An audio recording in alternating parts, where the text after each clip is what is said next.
గీతా మధురిమలు ప్రకృతి సూత్రం.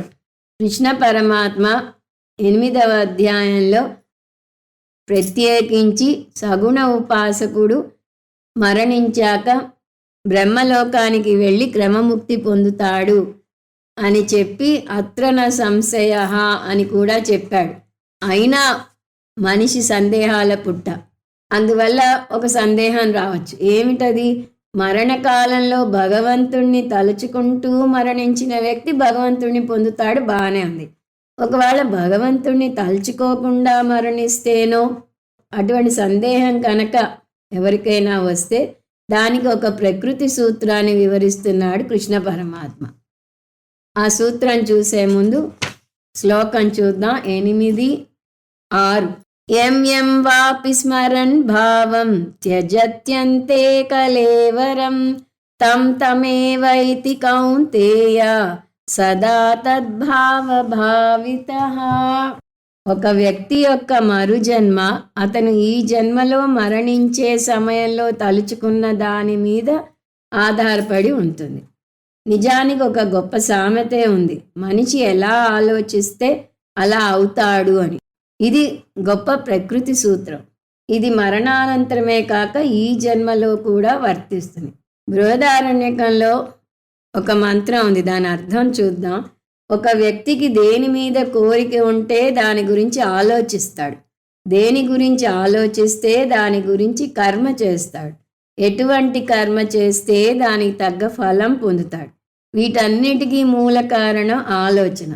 ఆలోచన మొదట బలహీనంగా ఉన్నా దాని గురించి పదే పదే ఆలోచిస్తే అదే ఒక తపనగా మారుతుంది. అది అతని భవిష్యత్తుని నిర్దేశిస్తుంది. ముండకోపనిషత్తు ఒక వ్యక్తి ఏ వస్తువు మీద మోజుతో మరణిస్తే ఆ వస్తువుగానో ఆ వస్తువు ఉండే పరిసరాలలోనో పుడతాడు అంటుంది. దానికి శాస్త్రం ఇచ్చే ఉదాహరణ జడభరతుడు. జడభరతుడు లేడి మీద మమకారం పెంచుకుని దాని గురించే ఆలోచిస్తూ మరణించటం వల్ల మరుజన్మలో లేడిగా పుట్టాడు అని వింటాం. అలా మనం ఏం ఆలోచిస్తే దానికి తగ్గ జన్మను పొందుతాము అనేది ఈ శ్లోకం యొక్క సారాంశం. కలేవరం అంతే త్యజతి. మరణ సమయంలో ఒక వ్యక్తి ఈ శరీరాన్ని వదిలినప్పుడు యం భావం స్మరన్, ఏ భావాలను స్మరిస్తూ మరణిస్తాడో తం తమేవైతి, అటువంటి పరిస్థితినే పొందుతాడు. కౌంతేయ, ఓ అర్జున, ఈ ప్రకృతి సూత్రాన్ని గుర్తుపెట్టుకో అంటున్నాడు కృష్ణ పరమాత్మ. ఇది వినగానే ముందుగా మనం చేసేది అందులోని లొసుగు వెతకడానికి ప్రయత్నిస్తాం. అది మానవ నైజం. కృష్ణ పరమాత్మ ఏమన్నాడు? అంత్యకాలంలో నువ్వు దేని గురించి ఆలోచిస్తే అది వచ్చే జన్మలో పొందుతావు అన్నాడు. అంటే చివరి కోరిక ముఖ్యం. అంతవరకు నేను ఆడి పాడేసి ఎన్ని అక్రమాలైనా చేసేసి చివర్లో బుద్ధిగా దైవస్మరణ చేసేవచ్చు అనుకోవచ్చు, కానీ అలాంటి ఆటలు సాగవు అంటున్నాడు కృష్ణ పరమాత్మ. ఎందుకు? 2 కారణాలు చూడవచ్చు మనం దానికి. ఒకటి, మన అంత్యకాలం ఎప్పుడో మనకి తెలియదు. యమధర్మరాజు ఫలానా రోజు ఫలానా సమయానికి వస్తానని చెప్పిరాడు. ఎప్పుడు ఏ క్షణంలో ఏ రూపంలో మృత్యు పొంచి ఉందో మనకు తెలియదు. 2, మన ఆలోచనలు మన ఫ్రీ విల్ మీద, మన వాసనల మీద ఆధారపడి ఉంటాయి.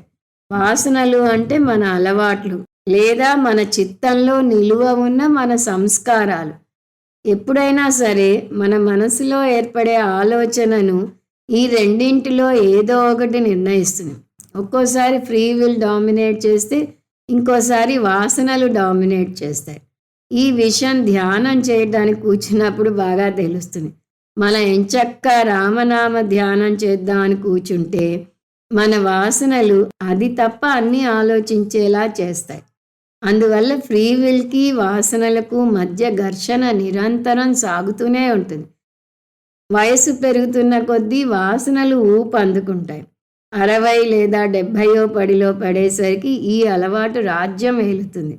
మనం ఫ్రీ విల్ ఉపయోగించి ఆలోచించినా ఆలోచించకపోయినా ఇన్నేళ్లుగా మన సుప్తచేతన మనసులో నిక్షిప్తం చేసిన ఆలోచనలు శక్తి పుంజుకుంటాయి.